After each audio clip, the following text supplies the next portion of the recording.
Hoy en Conciencia hablaremos de la tradición oral sobre macrohongos en Bribri. El conocimiento que tenemos sobre los pueblos indígenas en nuestro país es muy escaso. Esto se debe al desconocimiento que hay de su lengua y por ende de su cultura y su identidad. Pero desde la Universidad de Costa Rica se han generado una serie de iniciativas que buscan preservar las culturas indígenas a través de distintos proyectos de investigación, acción social y acciones tendientes al rescate del acervo lingüístico costarricense. Este es el caso del trabajo comunitario que se realizó en una comunidad bribri, donde un grupo de estudiantes investigó la presencia de macrohongos y su relación con la comunidad.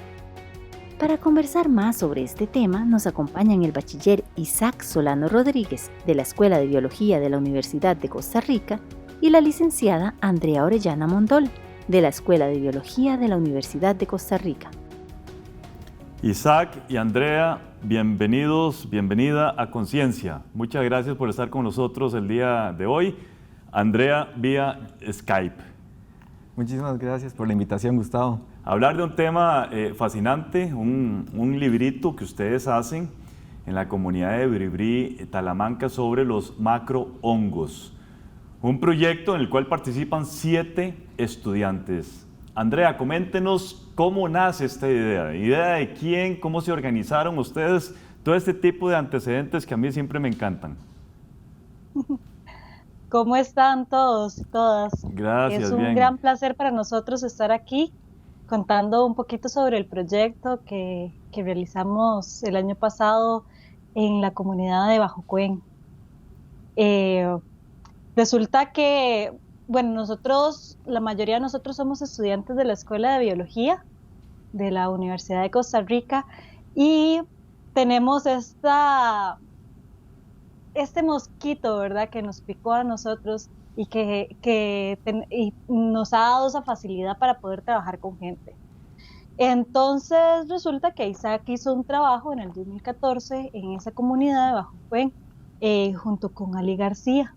Hizo un diccionario de animales en Bribri y expuso eso en un simposio de estudiantes en Semana U.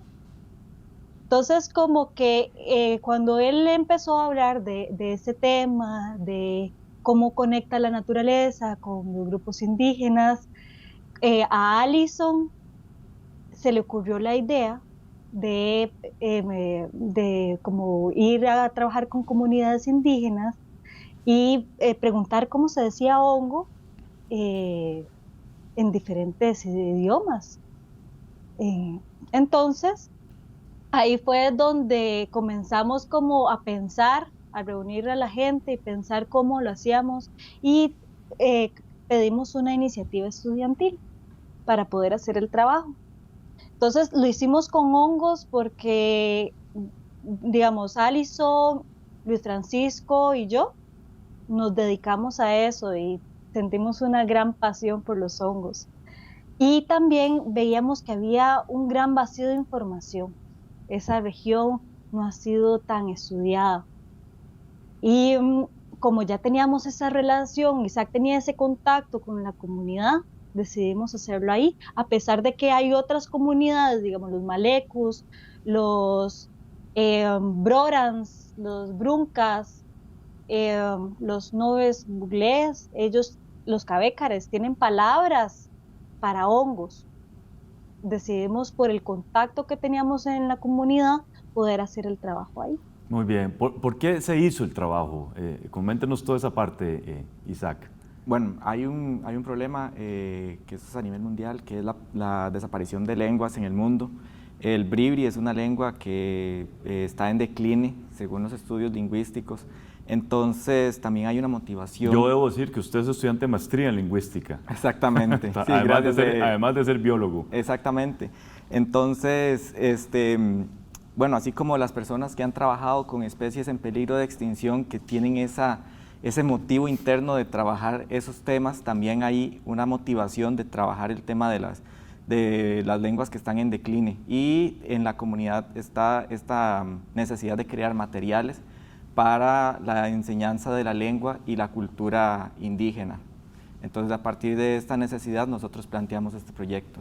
El proyecto de ustedes es en el área de la etnomicología y etnotaxonomía. Yo necesito que ustedes me describan qué significa esto y que si antes del proyecto ustedes se enteraron de otros proyectos, fundamentalmente en Guatemala y México, y también un poquito el contexto del país. Ok, bueno, la etnomicología consiste en el estudio de la relación entre los hongos y las diferentes culturas del mundo. Entonces, por ejemplo, ese tema se ha trabajado en el último siglo en el área de México y Guatemala. De hecho, se ha dicho que esos son países micofílicos, que tienen un gran aprecio por los hongos. En el caso de la etnotaxonomía, bueno, resulta ser que los científicos tienen un sistema taxonómico para clasificar la naturaleza, siguiendo, bueno, líneas filogenéticas, pero en el caso de los pueblos indígenas, ellos también crean sus propias taxonomías.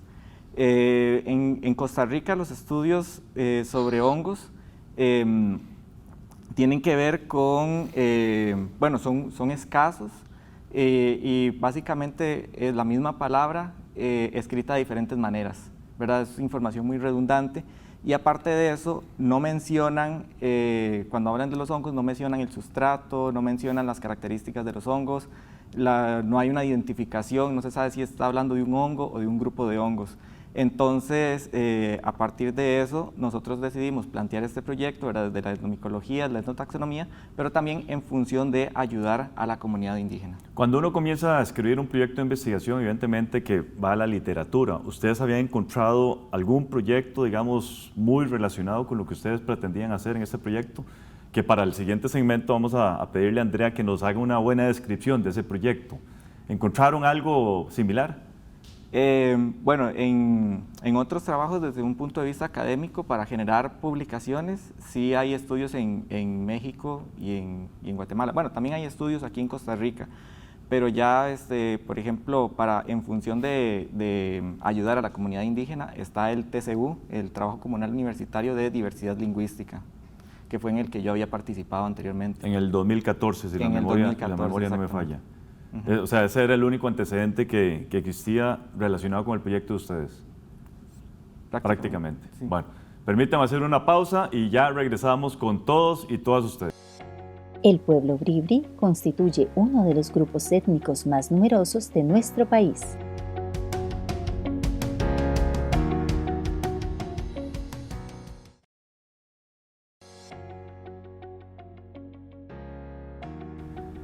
Muchas gracias por continuar con nosotros. Estamos hablando con el bachiller Isaac Solano Rodríguez de la Escuela de Biología y también de la Maestría en Lingüística de la Universidad de Costa Rica y con la licenciada Andrea Orellana Mondol de la Escuela de Biología de la Universidad de Costa Rica. Andrea, propiamente, ¿en qué consiste el proyecto de ustedes? Una breve descripción de lo que ustedes hicieron de principio a fin.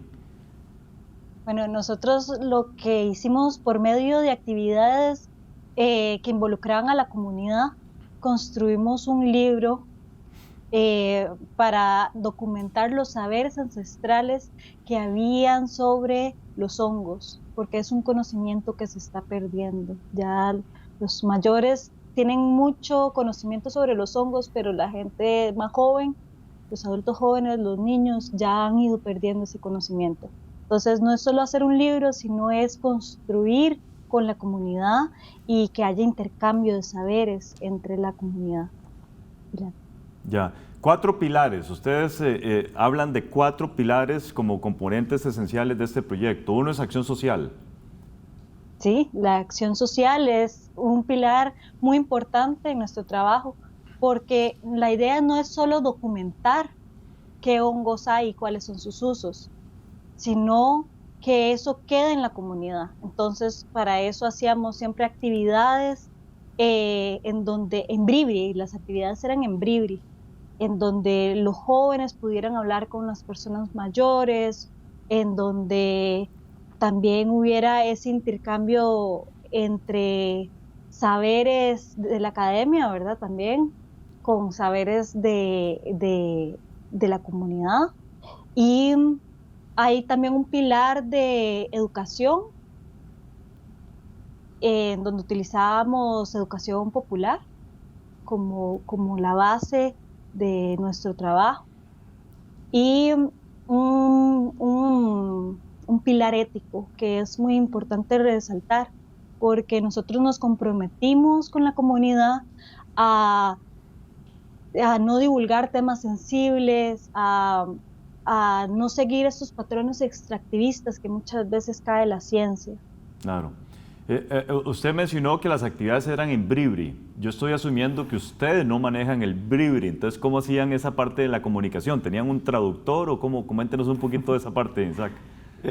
Bueno, sí, la situación es complicada porque los niños muchas veces no hablan, son monolingües en español, y los adultos, especialmente los adultos mayores, son monolingües en Bribri. Entonces es una labor bastante complicada, ¿verdad? Hay que planificarlo muy bien. Vamos a ver, los mismos padres hablan Bribri y no hablan los español. abuelos. Ah, bueno, los abuelos. Los okay. abuelos, okay, sí, okay. que es una situación, digamos, análoga a Estados Unidos, Perfecto. por decirlo sí, así. Sí. Sí, los abuelos solo hablan Bribri y los nietos solamente hablan español. Entonces, por ejemplo, ciertos juegos en los que había que usar palabras en Bribri era complicado para los niños, y ciertas explicaciones o discusiones que se tenían que hacer con los abuelos era complicado. Entonces, por eso teníamos que generar espacios en donde, por ejemplo, íbamos mejorándolo cada vez más. Por ejemplo, se hacía un espacio en el que nosotros exponíamos en español las instrucciones o discutir un tema, después se explicaba en Bribri, después discutían en Bribri y alguien traducía al español. Qué interesante, qué interesante. Ya Andrea nos hizo una breve descripción del proyecto. Yo quiero que usted me describa la metodología, Isaac. De principio a fin, ¿qué fue lo que hicieron? Ya algo con todo, ¿verdad? Pero un poquito más de desarrollo de la metodología. Ok, bueno, hay una técnica de investigación social que consiste en que uno trabaja con pocas personas, y esas personas, si les gusta el proyecto y están interesadas, entonces empiezan a llamar a más gente y más gente y más gente, que eso es, por ejemplo, se llama snowball, ¿verdad? Bola de nieve, porque cada vez va aumentando más. De esa manera, entonces, nosotros hicimos juegos, como ya contó Andrea, para el intercambio intergeneracional, para que las diferentes personas de diferentes edades participaran. También, por ejemplo, hicimos un intercambio de conocimiento, no solamente indígena, o sea, entre ellos, sino también intercambio de conocimiento científico por medio de cineforos, por medio de taller de fotografía científica, para que también tomar las fotos que fueran a salir en el libro. Y bueno, también, por ejemplo, hicimos muchas actividades, pero por nombrarle algunas, por ejemplo, caminatas etnomicológicas, de ir al bosque, a los potreros, a recolectar hongos, y a partir de eso, entonces, los hongos comestibles los utilizábamos en tardes de cocina, y los hongos no comestibles los utilizábamos en una fungamesa, en hacer actividades de juegos en las mesas. Bueno, de esto también, cuando empezábamos a documentar ya la información, hicimos entrevistas semiestructuradas para corroborar la información, para encontrar vacíos, para ver en qué podíamos trabajar, y a partir de eso entonces también hicimos triangulación de datos, que era, por ejemplo,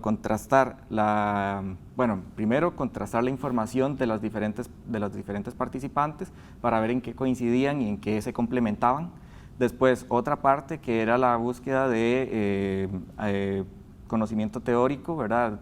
Teorías acerca de cómo la gente se relaciona con la naturaleza. Y por otra parte estaba el asunto de las referencias bibliográficas, la documentación, que está, por ejemplo, en muchos artículos o diccionarios académicos. Claro, ustedes vivieron con la comunidad, ¿verdad? Estuvieron insertados ahí por ¿cuánto tiempo, Isaac? Fue por un año de trabajo. Fueron giras fueron más o menos 9 giras, si la memoria no me falla. Y bueno, nosotros queríamos hacer giras todos los meses, pero por cuestiones de inundaciones o clima, ¿verdad? No pudimos hacerlas todas. Pero sí, y entonces sí, ellos fueron muy abiertos a darnos muchas cosas para poder estar ahí con ellos. Entonces, ustedes llegaban a la comunidad y se quedaban 3, 4 días. Exactamente, 3 y 4 días. Excelente. Bueno, permítanme hacer una segunda pausa y ya regresamos con todas y todos ustedes. La lengua bribri se habla en la vertiente atlántica y en la vertiente pacífica de la cordillera de Talamanca.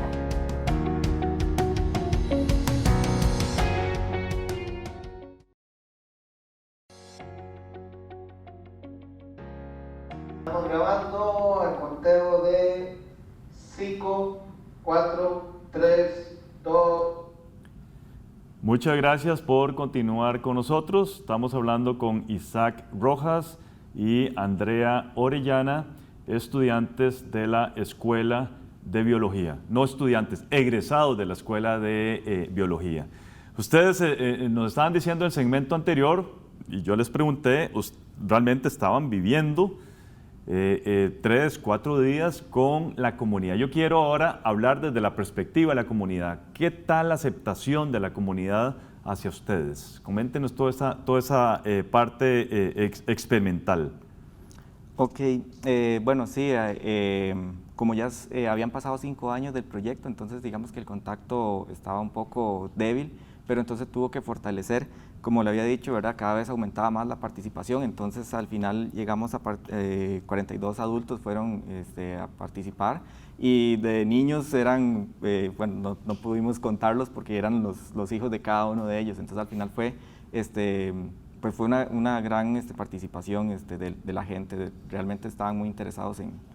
¿Cuántas palabras encontraron asociadas o relacionadas con los términos relacionados a hongos?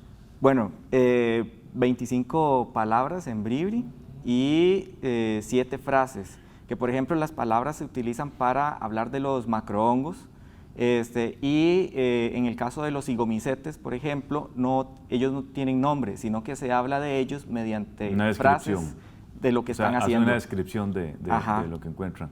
Entiendo que usted habla bribri. No. Ya quito el bribri. Ok, Andrés, es importante. Talamanca se destaca por la presencia de hongos. Coméntenos qué encontraron ustedes en ese sentido, en esas comunidades. Claro que sí. Bueno, se han hecho bastantes estudios en la cordillera de Talamanca, pero sobre todo en las partes altas. Y también se han hecho algunos estudios en el Parque Nacional Cahuita, en el Parque Nacional Manzanillo, Gandoca Manzanillo. Sin embargo, esas zonas no han sido tan estudiadas porque son zonas agrícolas. Vemos principalmente cultivos de banano, cultivos de cacao, entre otros productos. Y hay que ir bien adentro para poder encontrar ya zonas boscosas. Entonces, sin embargo, por las condiciones climáticas, de temperatura, de humedad, son zonas ricas en hongos. ¿Ustedes encontraron, digamos, alguna especie que no estaba reportada para el país o algo por el estilo?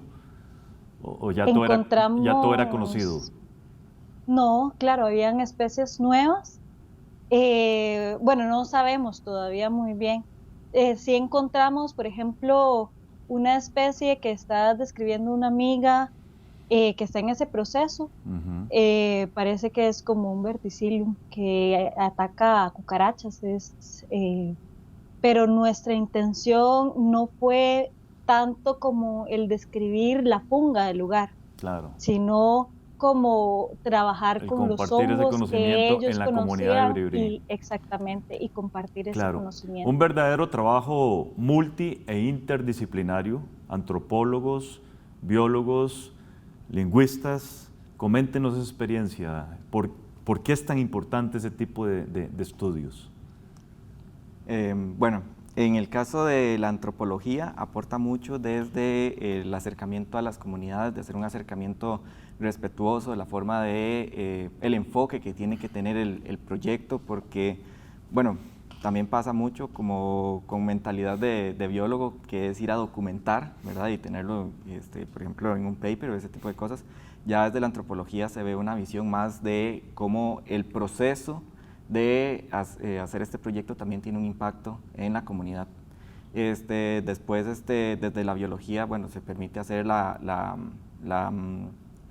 correcta identificación de los hongos. También, bueno, mucho del trabajo, la búsqueda de literatura. Y desde la lingüística sirve también, por ejemplo, para hacer la cuestión de entender, no solamente registrar palabras, sino entender qué quieren decir en su contexto.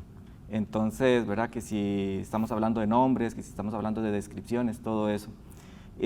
Bueno, y no solamente desde la carrera, también tenemos formación, cada una tiene ciertas habilidades. Entonces, por ejemplo, Andrea cuenta cuentos, no sé si le quiere hablar más de las diferentes habilidades de los compañeros. Claro que sí. Somos un grupo bastante multidisciplinario, ¿no? Entonces creo que, por ejemplo, Luis Francisco, él es gestor cultural, Alison es increíble creando cosas, pintando, dibujando, cosiendo, es muy creativa. Andrés tiene como esta personalidad, es muy tranquilo, también como tiene mucha esta proyección. Tomás es músico, es malabarista. Yuleisi es antropóloga, cuentera.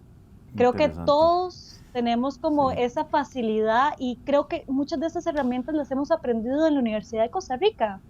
Y entonces... Sí. Y yo sé que usted es una gran bailarina también, Andrea. Me imagino que fue una de las destrezas suyas. Ya se me va el tiempo. Rápidamente, la importancia de la acción social desde la universidad pública. Ok, bueno, el conocimiento para que quede en función de las comunidades, ¿verdad? Ya que se utiliza aquí en la Universidad de Costa Rica, se genera conocimiento con rigurosidad científica, que ese conocimiento no solamente quede en el papel, sino que estos proyectos de acción social, la Universidad de Costa Rica, por ejemplo, permite que esto vaya a las comunidades, que esto realmente beneficie a la gente, que es una forma también de retribuirle a la comunidad. Y también es una forma de uno poder crecer, de uno darse cuenta que uno puede realmente hacer proyectos de lo que uno aprendió en la carrera para mejorar la sociedad costarricense. Bonito mensaje. André, se hizo un documental, en un minuto, coméntenos iniciativa, cómo, toda esta parte y el financiamiento de este documental. Claro. Resulta que la comunidad quería empezar a documentar los saberes que tenían. Entonces lo hablamos en iniciativas estudiantiles y en un curso de sistematización que estábamos llevando. Y entonces Jania y Pedro se apuntaron. Decidieron en la última gira hicimos un festival que se llama Skikucleto y resulta que ellos fueron y entrevistaron a la gente de la comunidad y esas entrevistas van a pasar a la comunidad, se les va a entregar a ellos y ellas para que tengan ese también respaldo. Muchas de esas tomas del documental es lo que estamos viendo de fondo, casualmente. Sí. ¿Verdad? Tuvimos financiamiento de Vicerrectoría de Acción Social mediante el programa de iniciativas estudiantiles, pero creo que no se puede dejar de lado todo el aporte que hizo la comunidad, que hizo también el MEP, que nos facilitó espacios, y también otras personas que nos ayudaron en la organización del festival. Entonces, también di muchísimas gracias y también una antropóloga, Christine Torres, que ella nos ayudó muchísimo al principio para poder entender nosotros como biólogos científicos la importancia de la acción social y que no es solo un resultado, sino es un proceso. Perfecto. Andrea e Isaac, muchísimas gracias. Felicidades, mi admiración y respeto por esta obra. Wistera. Gracias. Gracias a todas y todos ustedes. Continúen con la programación de Canal UCR, no sin antes ver nuestra unidad de conceptos. ¿Qué tal? Soy Catalina Lao y esto es Conceptos, el espacio donde definimos algunas de las palabras que se usaron en el programa y las ponemos en contexto. Hoy, por ejemplo, el invitado nos dijo: pero en el caso de los pueblos indígenas, ellos también crean sus propias taxonomías. Bien, taxonomía es un sustantivo y se refiere a la ciencia que trata de los principios, métodos o fines de la clasificación en grupos de cosas que tienen características comunes. Se aplica dentro de la biología para la ordenación jerarquizada y sistemática de los grupos de animales y de vegetales. Además, nuestro invitado nos dijo: en el caso de los zigomicetes, por ejemplo, ellos no tienen nombre, sino que se habla. Bien, zigomicetes o zigomicetos son una división de los hongos que incluye alrededor de 1000 especies. Los hongos zigomicetos son una especie de parásito que vive en el suelo y se alimenta de material orgánico en descomposición. Quizá por su nombre no lo reconozca fácilmente, pero el moho que se encuentra en el pan y en las frutas en descomposición son ejemplos de hongos zigomicetos. Esto fue Conceptos. Los espero en otro programa de conciencia para seguir definiendo más palabras. Recuerde que puede seguirnos por nuestros canales de Facebook y YouTube. Hasta la próxima.